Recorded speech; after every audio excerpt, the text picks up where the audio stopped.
Hey guys, what's going on? Sodas here, and I actually have been jumping on the PS3 a little bit more, flying the helicopters, and I've been jumping on my server when I get on, at least, and it's been full too, so that's very nice to jump onto the thing and jump into the server and to play on normal tickets and stuff. And so if you're on the PlayStation, just search my name in the server browser, and my Armored Kill server will come up. It's the only server that I have currently, at least. I'm thinking about getting in a vanilla server rotation again, because I had one, but it ended up expiring, and so I'm just only have the Armored Kill server at least right now. And I get a few questions, how can I add you on whether it be Xbox or PlayStation. My PlayStation's list, friends list is full, but you can go ahead and add me on Battlelog. There's about like 30 or so spots left on Battlelog, and when you're playing the game, try to be logged in at least, because then you can send me a message if I'm on the PS3 or the Xbox or the PC.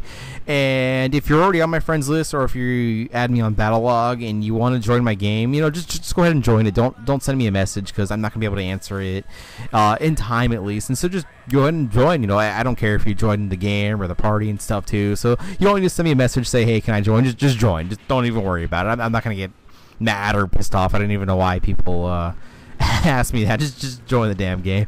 But today what I wanted to talk about was, I was actually talking to another guy, another subscriber at least, the other day, about Battlefield 3 at least is getting a little boring and stale, at least is what he said. And I kind of agree with that to a certain point, at least for Battlefield 3. You've got to look at it now. It's been over a year since the game's been out, so obviously if you have a lot of hours on it, which most people do, I've got a good amount of hours. This is now the second game that I've had the most hours on, at least for any game ever. SOCOM 2 being the number one, and I don't think I'll ever reach the amount of time that I've played on that game ever again, because even on a conservative level, that was probably about 3,000 hours that I spent on that game, and that's even a low estimate.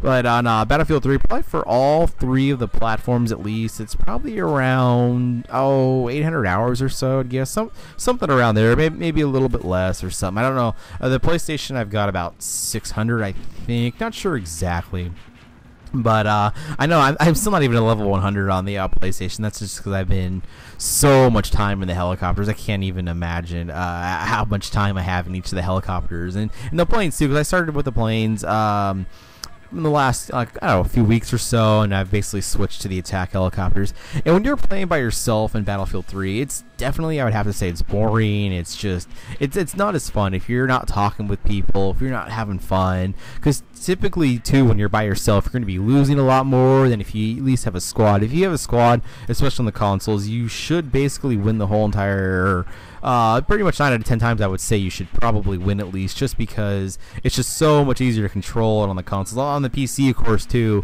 when you've got 4 people out of 32 for a team, it's a completely different story, but you can swing the tide too, especially if you have a good playing pilot, because that's what it is. That's what the keys on the PC gameplay, at least, is just having a good pilot. That's what I've noticed so far, because they'll take the helicopters out so easily, do their strafing runs with the rockets, and just take everyone out. But I've had some pretty decent things. I actually started using the the TV missile, and actually I got my first kill last night, and so I might put that clip up tomorrow. I'm not sure yet. I was actually doing solo TV missile flying, where I'd fly up in the air, switch to the gunner seat, and launch the TV missile. So I got pretty excited when I actually got my first kill. But back to basically the commentary too. It's just definitely too, these games at least aren't meant to be played every day for an extended period of time. But when you go and you look at it, and most people, even if you are a casual gamer and you're only playing maybe a few hours a week, the games, especially if you don't have DLC too, that's another big factor. If you don't have DLCs for games, they're going to get very stale, they're going to get very old very fast. And there's been times where I probably would have logged off on Battlefield, where I just didn't want to play it anymore. But if you're playing with the right people, you're talking, you're having fun, it just makes every game better. Not even just Battlefield 2. You can just be playing a sport game, even Call of Duty. There's times on that where you'll get on, and if you're with the right group of guys, it just makes the experience so much better for the game and stuff too. I know I only got 4 kills for this match too, and there's obviously 2 of them right there, because what I've noticed too is you'll get a lot more disables, and of course also when you're flying, you'll rarely go positive as long as you don't crash and stuff.